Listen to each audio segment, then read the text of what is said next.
Report niyo siya. Oh, putang ina yun. Laro. Sakit, ang ina. Tang ina tawagal pak. Siya ba'y tumalsik sa paano? Sa fire hydrant? Oo, 3 beses. Galaw sa bakit yung lego kakatawa. Ay, okay. Oh, yung boom mic, okay. boom mic. Ako boom mic, muna ready mauna na, partner. sound system. Boom mic. Action. Just in, magandang araw Los Santos, magandang araw mga kasuso. Ngayon lamang alas 5:49 ng hapon ay meron pong na-report na meron pong bomba sa loob ng MRPD.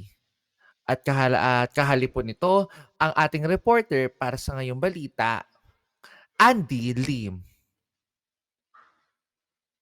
Talala. Talala si Andy Lee. Maraming Ay, salamat Kasusong sorry. Elektra. Ayun nga po, nagkaroon ng isang malaking kaguluhan doon sa labas ng MRPD dahil sa napaulat na bomba na sumabog doon at ayon sa balita, Sumabog na agad.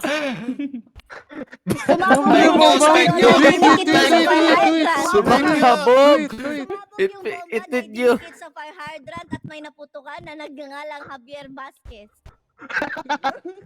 Naputukan. Ayan po, balik sa'yo Kasusong Elektra.